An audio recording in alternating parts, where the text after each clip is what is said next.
The Rocket Review is sponsored by Why Not Saloon. Country music singer, songwriter, and a great entertainer as well. We've got Garrett Bradford on.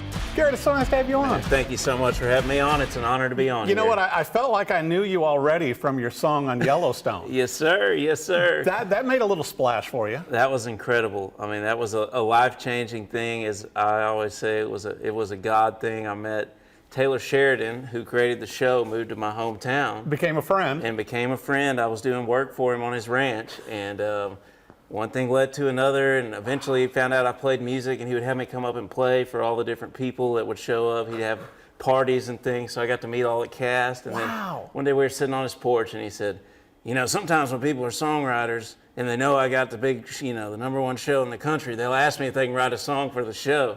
I never wanted to ask him for anything, so I just said, oh, I bet they do. And he said, that's a hint. He said, I got this idea for this song and this scene, and it's about the Western way of life and how it's alive, but it's changing, and some people might think it's dying. Right. And I thought about it, and I said, okay, I'll try to come up with something. I wrote the song, sent an acoustic demo to him a couple weeks later on a Wednesday, right, and they used the song on Sunday. And you recorded it in a barn. In the barn where I grew up, on the ranch where I grew up. Absolutely. You can't make that up. And on your Spotify list, because I was listening to the song several times, it's like, it's got over 2 million listens. It's been incredible. I mean, that show has so much power, and I mean, the fact that they would, you know, that song is so raw and authentic, and it was pretty easy for me to write, you know, once I got in the mood to write it, because I resonate a lot with everything that it says. Oh, yeah. And, I mean, brought up on a ranch yes, and sir, rodeo and everything else. But we got to talk about also your new albums. 2 new albums yes, this sir, year. Honkiest of Tonkers, which, you know, the Act 1 came out already in February. And then May, you got the second act. Yes, sir. And you got some great songs on here. Well, thank you. It's the first time I've actually ever done a real, you know, a full-blown album. And I've noticed that there's a lot of power to an album. I mean, it gives people a really good glimpse of who you are and what your music is. And as we talked a little bit about earlier, like singles seem to be the name of the game because of algorithms and everything, but there's still a lot of power to having an album and getting people's attention, you know, fans and also people in the industry. Well, you know, I listened to the entire album, you know, with Act 1, I really felt like I could hear your influences, but also you made your own, you know, your own style, Garrett, to where, yeah, I heard some George Strait in there. Yes, sir. You know, I heard a little bit of Tracy Lawrence, a little bit of 90s country in there. Yes, sir. But it's like, it's such a great mix, and you've got, you know, 2 trucker songs in there. Yes, sir. It's funny, you know, those songs, I wrote those songs about 5-6 years ago, and I finally broke down and got on TikTok in 2023 or 2024. And I said, well, I'm just going to put a song on here every day for like the first 60 days. Yeah. And you know, I was going through a list of songs, and I said, well, maybe there's some truck drivers on here. And little did I know, there are a ton of truck drivers. Yes. They're everywhere. And they were following and sharing it.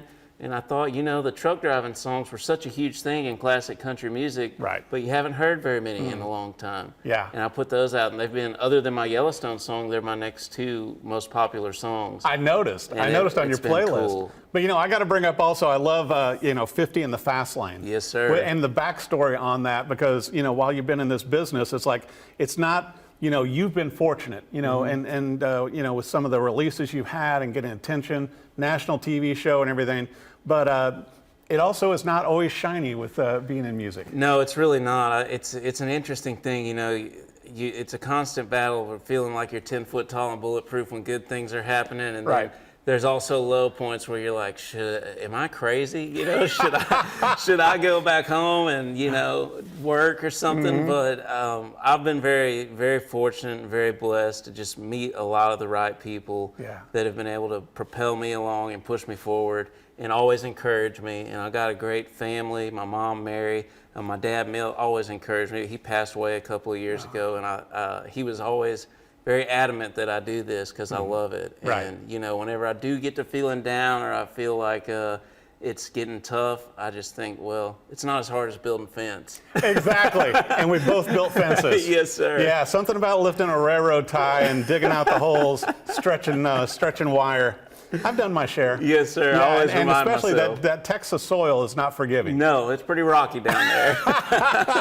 Well, you've so many great things, though, and I know we were talking about you're going to be playing a lot more shows this year as Yes, well, sir. and with all the songs rolling out, it seems like it's going to be a great year. I mean, compared to starting out in the Baptist church as Yes, a child sir. singing, and then your uncle was the one who introduced you to guitar. He was, yes, sir. So other than my uncle, nobody in my family really played music, or nobody that I was around. Everything was horses and cows and ranching and stuff like that, which I love that too. But I always loved country music. My dad just brought me up on all the classics. And eventually my uncle moved down the road from us. He moved up from East Texas to Weatherford. And he had a guitar, and he would play these Hank Williams songs.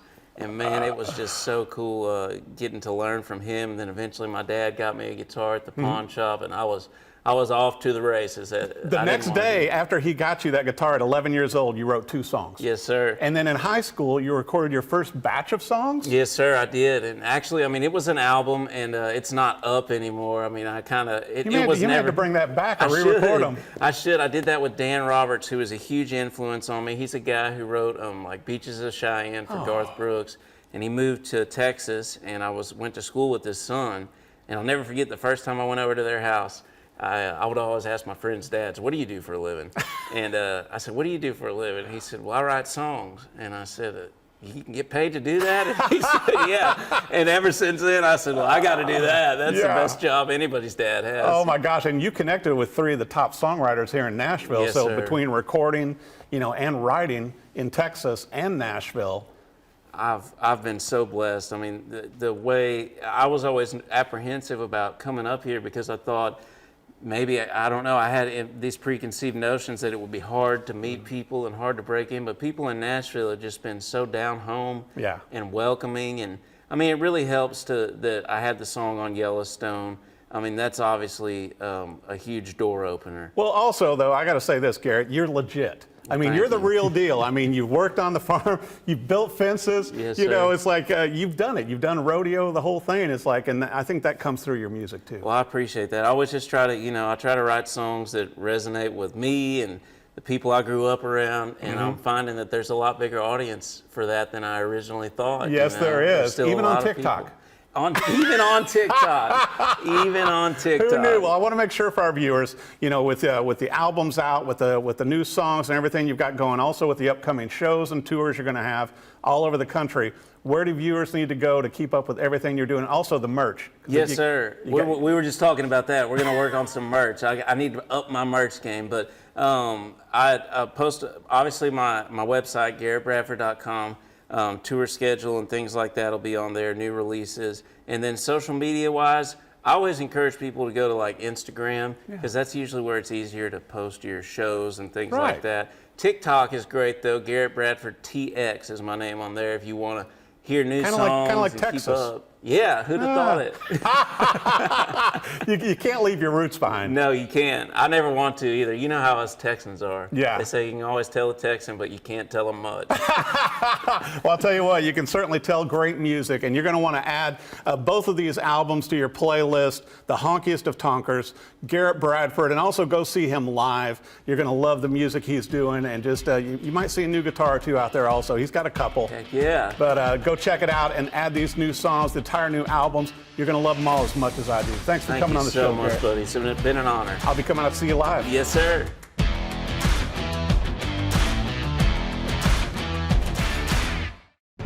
The Rocket Review is sponsored by Why Not Saloon.